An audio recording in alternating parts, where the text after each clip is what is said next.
चलिए देखते हैं 2023 का ऑनर्स का पेपर। बोला है details of a company for the year ended 31 March 2023 are as follows. हमारे पास सेल्स दिया हुआ है, प्रॉफिट वॉल्यूम रेशियो यानी पीवी रेशियो, और आपको एक बात पता होना चाहिए कि पीवी रेशियो ही हमारा कंट्रीब्यूशन का परसेंटेज होता है। किसका परसेंटेज होता है? कंट्रीब्यूशन का परसेंटेज है, यानी कंट्रीब्यूशन का परसेंटेज दे दिया हुआ तुमको 30%। ठीक है, और आगे बोला है कि फिक्स कॉस्ट दिया हुआ है एक्सक्लूडिंग इंटरेस्ट 10 लाख रुपए का, 10% डिवेंचर दिया हुआ है 54 लाख रुपए का, तो यही 54 लाख के ऊपर 10% मारेंगे तो इंटरेस्ट निकल जाएगा। फिर इक्विटी शेयर कैपिटल दिया हुआ है 75 लाख का, इनकम टैक्स का रेट दे दिया हुआ है 40%, और आरओसी का मतलब हो गया रिटर्न ऑन कैपिटल इंप्लॉयड, ये दिया हुआ है 13.18। इसका कोई काम नहीं है वैसे हम लोग को। बोला रिक्वायर्ड क्या? ऑपरेटिंग एंड कंबाइंड लिवरेज निकालना है हम लोगों को, और परसेंटेज चेंज इन ईबीआईटी निकालना है अगर सेल्स आपका 10% से इंक्रीज करता है। तो ये दो कैलकुलेशन करना है। पहले लिवरेज के बारे में बात करेंगे, लिवरेज निकालने का तरीका सोचेंगे, और लिवरेज निकालने के लिए हम लोग जानते हैं कि पहले इनकम स्टेटमेंट को रेडी करना पड़ता है। तो पहले इनकम स्टेटमेंट बनाएंगे। आइए स्टार्ट करते हैं पहले इनकम स्टेटमेंट पे। ठीक है, तो यहां पे लिखते हैं इनकम स्टेटमेंट, क्योंकि सबसे पहले हम लोगों को करना पड़ता है इनकम स्टेटमेंट रेडी, और इनकम स्टेटमेंट के हिसाब से ही हम लोगों को सारा कुछ कैलकुलेट करना पड़ता है। ठीक है, बताओ सबसे पहले क्या होता है इनकम स्टेटमेंट में? सेल्स होता है, तो लिखेंगे सेल्स।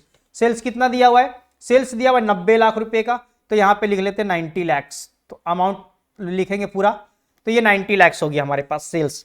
सेल्स में से लेस करेंगे वेरिएबल कॉस्ट। वेरिएबल कॉस्ट नहीं दिया हुआ है आपके पास, देख सकते हो वेरिएबल कॉस्ट नहीं दिया हुआ है, लेकिन अभी बताया कि कंट्रीब्यूशन का परसेंटेज तुमको दे दिया हुआ है 30%।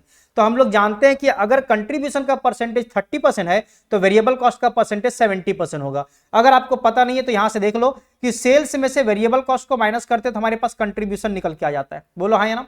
तो बताओ, अगर तुमको एक बात पता है कि कंट्रीब्यूशन का ही परसेंटेज दे दिया हुआ तुमको 30%, अगर ये दे दिया हुआ 30%, तो 9 लाख, ये 90 लाख का 30% अप्लाई कर दो तो ये हो जाएगा 27 लाख। कितना का हो जाएगा? 27 लाख का हो जाएगा। तो अगर तुमको ये 27 लाख पता चल गया है तो माइनस कर दोगे तो वेरिएबल कॉस्ट निकल जाएगा, है ना? या नहीं तो तुम क्या कर सकते हो, हम तो जो तरीका बताए कि जो कंट्रीब्यूशन का परसेंटेज 30 है तो वेरिएबल कॉस्ट का कितना होगा? 70% होगा। तो क्वेश्चन में अगर तुमको वेरिएबल कॉस्ट का परसेंटेज दिया है तो कंट्रीब्यूशन का निकाल सकते हो 100 से माइनस करके, और अगर कंट्रीब्यूशन का दिया हुआ है तो वेरिएबल कॉस्ट का निकाल सकते हो परसेंटेज 100 से माइनस करके। समझे? तो यहां से हमारे पास आ जाएगा कितने का? 63 लाख का पता चल जाएगा। तो ये 63 लाख का आ गया हमारे पास वेरिएबल कॉस्ट। इसके बाद माइनस किया जाता है फिक्स कॉस्ट। बताओ फिक्स कॉस्ट क्वेश्चन में गिवन है, देखो कितने का फिक्स कॉस्ट दिया हुआ है 10 लाख रुपए का, तो डायरेक्टली यहां पे 10 लाख रुपए लिख देंगे, और इसके बाद इसको माइनस करेंगे तो 17 लाख रुपया पता चल जाएगा। ये आ जाएगा 17 लाख का ईबीआईटी। ईबीआईटी निकल गया हमारे पास 17 लाख।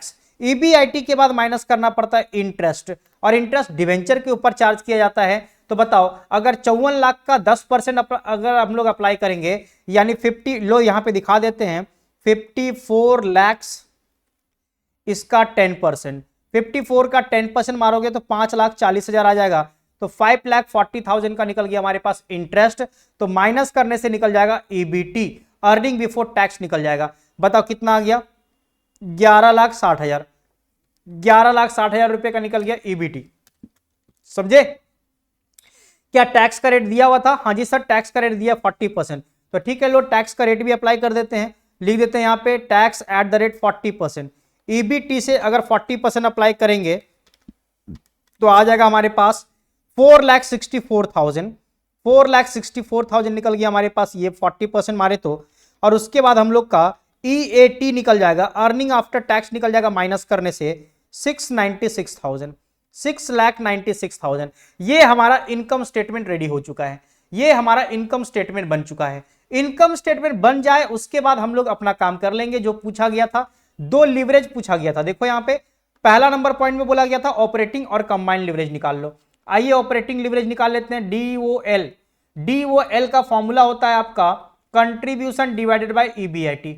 फॉर्मूला आपको याद रखना है, बस ध्यान रहे, कंट्रीब्यूशन बाय ईबीआईटी। कंट्रीब्यूशन देखो यहां पे कितने का है? 27 लाख रुपए का है, तो लिखेंगे 27 लाख, और divided by EBIT, EBIT 17 lakh रुपए का है तो लिखेंगे 17 लाख।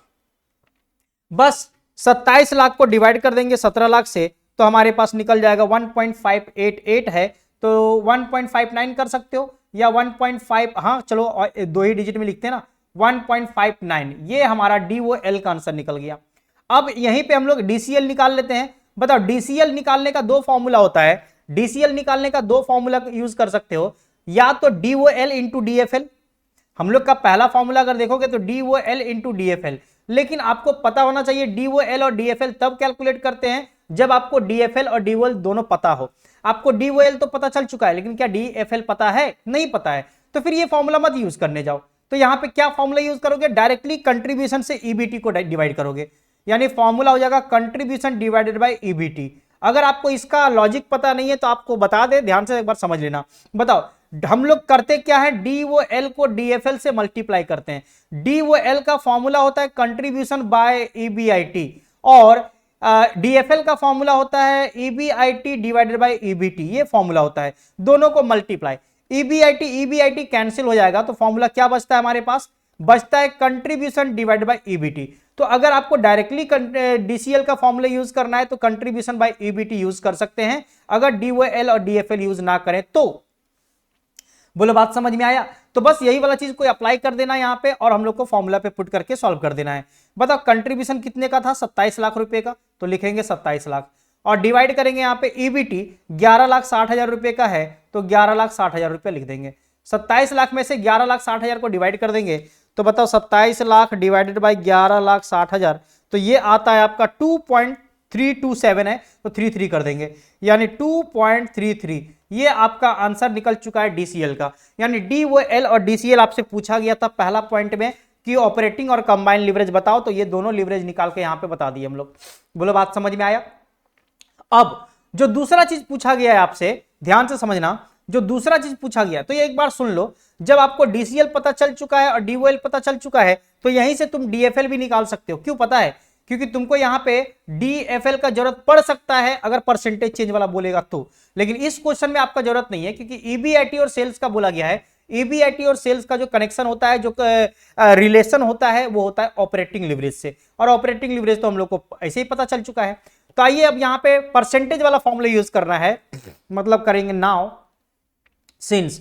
बताओ डीओएल का फॉर्मूला होता है परसेंटेज वाला, percentage change in EBIT, percentage change in EBIT divided by percentage change in sales, ये इसका फॉर्मूला होता है। डीओएल का फॉर्मूला होता है percentage change in EBIT by percentage change in sales.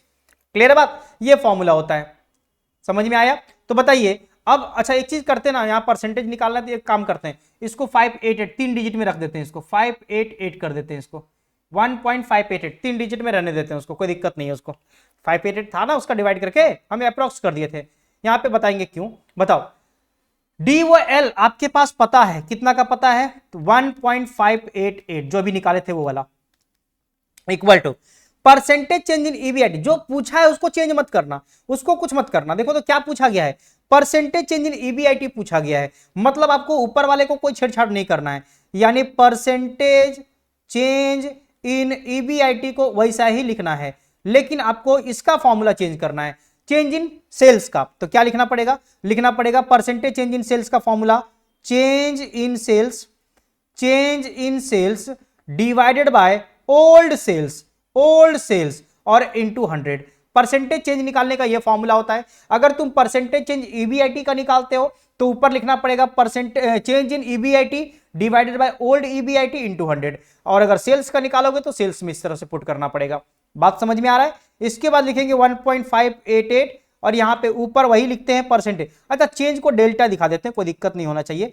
तो परसेंटेज चेंज इन ईबीआईटी मतलब डेल्टा दिखा दिए, चेंज होता है इसका मतलब।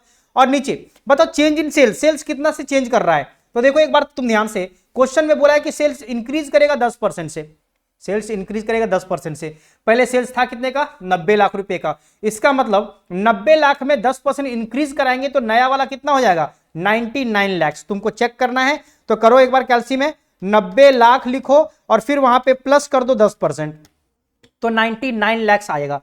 तो यहां पे चेंज इन सेल्स अगर निकालना है तो क्या करना पड़ेगा? 99 लाख माइनस 90 लाख, नया में से पुराने को माइनस करना पड़ेगा। 90 लाख ना, 90 लाख यानी 99 लाख में से 90 लाख को माइनस करके और डिवाइड करना है तुमको ओल्ड वाला मतलब 90 लाख को, ये वाला काम करना है, और इनटू 100, बस इतना काम करोगे तुमको पता चल जाएगा। तो बताइए 1.588, ऊपर में है परसेंटेज चेंज इन ईबीआईटी, वही लिखते हैं। और नीचे बताओ, हम लोग ऊपर माइनस करेंगे तो कितना आएगा, 99 लाख में से 90 लाख जाएगा तो 9 लाख बचेगा। 99 lakh minus 90 lakh equal to 9 lakh, और 9 लाख और यहां पे 90 लाख है, मतलब 10 बार में कटेगा, और 10 को ऊपर 100 में काटेंगे तो 10 से आएगा। फिर भी लो एक बार दिखा देते हैं हम, ऊपर माइनस करोगे तो आएगा 9 लाख, नीचे है तुम्हारे पास 90 लाख, ठीक है, और इनटू करेंगे 100। बताओ ऊपर से इसको इसमें काटोगे 10 बार में कटेगा, और 10 10 यहां पे कट जाएगा, इसका मतलब 10 बचेगा। कितना बचेगा, 10 बचेगा।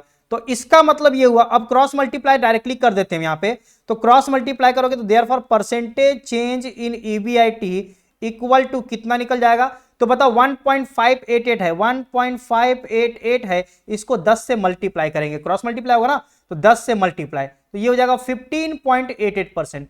15.88%। ये 2 डिजिट में पॉइंट में लाने के लिए हम वहां पे क्या किए थे, 3 डिजिट में लिखे थे, ताकि यहां पे, इसीलिए हम यहां पे किए थे वाला 588 किए थे ना, इसीलिए, ताकि आपका यहां पे फाइनल आंसर में देखो 2 डिजिट में बचेगा। क्लियर चीज। चलिए, तो ये आपका हो गया कंप्लीट। आप अगर कॉपी नहीं की हो तो कर लेना। क्या करना है, इनकम स्टेटमेंट रेडी करके फिर आपको दोनों लीवरेज निकाल लेना। ये पहला पार्ट था, और फिर दूसरा पार्ट जो हम लोग यहां पे सॉल्व किए हैं उसके लिए DOL का फॉर्मूला पे पुट किए परसेंटेज वाला, और उसके बेसिस पे हम लोग यहां पे परसेंटेज ईबीआईटी का निकाल लिए। ऐसा पहले भी प्रीवियस ईयर में हम लोग सॉल्व किए हैं, जहां पे परसेंटेज चेंज इन सेल्स निकालना होता था, इसमें परसेंटेज चेंज इन ईबीआईटी निकालना था। क्लियर चीज। और इस तरह से आपका 2023 का ऑनर्स का पेपर हो गया सॉल्व।